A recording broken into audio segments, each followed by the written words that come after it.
میں اب یہ خندق جب کھودی جا رہی تھی، اتنی لمبی اور اتنی چوڑی خندق ہے یہ کہ عرب کا بڑی نسل کا گھوڑا، تیز دوڑنے والا گھوڑا بھی چھلانگ لگا کر کے اس خندق کو پار نہیں کر سکتا تھا۔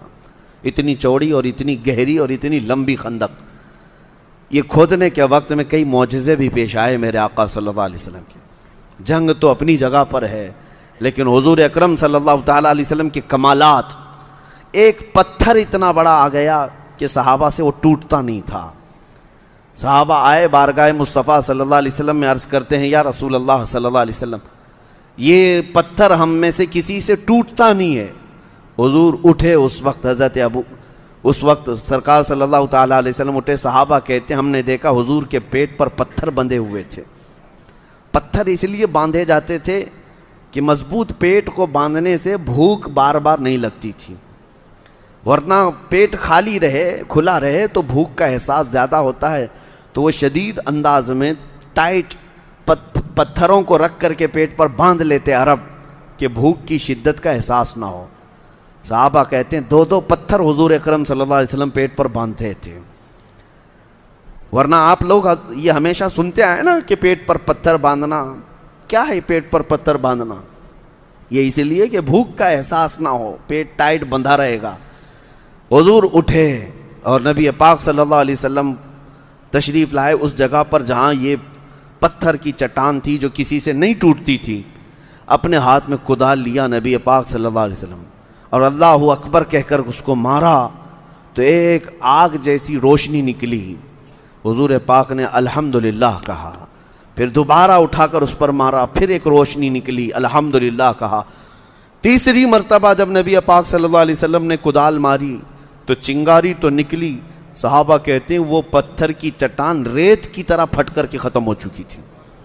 اب صحابہ سے حضور ارشاد فرماتے ہیں جب میں نے پہلی ضرب لگائی، پہلی مار ماری اس پر، تو میں نے ملک شام فتح ہوتے ہوئے دیکھ لیا ہے۔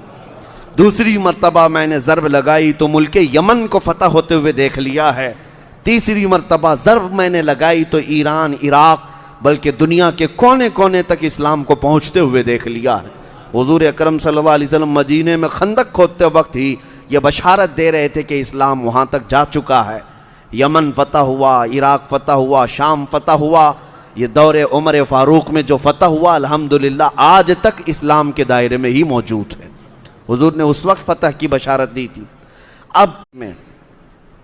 اب یہ خندق جب کھودی جا رہی تھی، اتنی لمبی اور اتنی چوڑی خندق ہے یہ کہ عرب کا بڑی نسل کا گھوڑا، تیز دوڑنے والا گھوڑا بھی چھلانگ لگا کر کے اس خندق کو پار نہیں کر سکتا تھا۔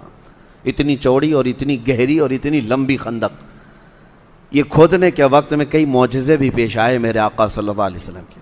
جنگ تو اپنی جگہ پر ہے، لیکن حضور اکرم صلی اللہ تعالیٰ علیہ وسلم کے کمالات، ایک پتھر اتنا بڑا آ گیا کہ صحابہ سے وہ ٹوٹتا نہیں تھا۔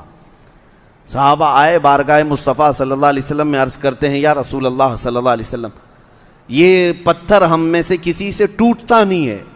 حضور اٹھے، اس وقت سرکار صلی اللہ تعالیٰ علیہ وسلم اٹھے۔ صحابہ کہتے ہیں ہم نے دیکھا حضور کے پیٹ پر پتھر بندھے ہوئے تھے۔ پتھر اس لیے باندھے جاتے تھے کہ مضبوط پیٹ کو باندھنے سے بھوک بار بار نہیں لگتی تھی، ورنہ پیٹ خالی رہے، کھلا رہے تو بھوک کا احساس زیادہ ہوتا ہے۔ تو وہ شدید انداز میں ٹائٹ پتھروں کو رکھ کر کے پیٹ پر باندھ لیتے عرب کہ بھوک کی شدت کا احساس نہ ہو۔ صحابہ کہتے ہیں دو پتھر حضور اکرم صلی اللہ علیہ وسلم پیٹ پر باندھتے تھے، ورنہ آپ لوگ یہ ہمیشہ سنتے آئے نا کہ پیٹ پر پتھر باندھنا، کیا ہے پیٹ پر پتھر باندھنا؟ یہ اس لیے کہ بھوک کا احساس نہ ہو، پیٹ ٹائٹ بندھا رہے گا۔ حضور اٹھے اور نبی پاک صلی اللہ علیہ وسلم تشریف لائے اس جگہ پر جہاں یہ پتھر کی چٹان تھی جو کسی سے نہیں ٹوٹتی تھی۔ اپنے ہاتھ میں کدال لیا نبی پاک صلی اللہ علیہ وسلم اور اللہ اکبر کہہ کر اس کو مارا تو ایک آگ جیسی روشنی نکلی۔ حضور پاک نے الحمدللہ کہا، پھر دوبارہ اٹھا کر اس پر مارا، پھر ایک روشنی نکلی، الحمدللہ کہا۔ تیسری مرتبہ جب نبی پاک صلی اللہ علیہ وسلم نے کدال ماری تو چنگاری تو نکلی۔ صحابہ کہتے ہیں وہ پتھر کی چٹان ریت کی طرح پھٹ کر کے ختم ہو چکی تھی۔ اب صحابہ سے حضور ارشاد فرماتے ہیں جب میں نے پہلی ضرب لگائی، پہلی مار ماری اس پر، تو میں نے ملک شام فتح ہوتے ہوئے دیکھ لیا ہے۔ دوسری مرتبہ میں نے ضرب لگائی تو ملک یمن کو فتح ہوتے ہوئے دیکھ لیا ہے۔ تیسری مرتبہ ضرب میں نے لگائی تو ایران، عراق، بلکہ دنیا کے کونے کونے تک اسلام کو پہنچتے ہوئے دیکھ لیا ہے۔ حضور اکرم صلی اللہ علیہ وسلم مدینے میں خندق کھودتے وقت ہی یہ بشارت دے رہے تھے کہ اسلام وہاں تک جا چکا ہے۔ یمن فتح ہوا، عراق فتح ہوا، شام فتح ہوا۔ یہ دور عمر فاروق میں جو فتح ہوا الحمدللہ آج تک اسلام کے دائرے میں ہی موجود ہے۔ حضور نے اس وقت فتح کی بشارت دی تھی۔ اب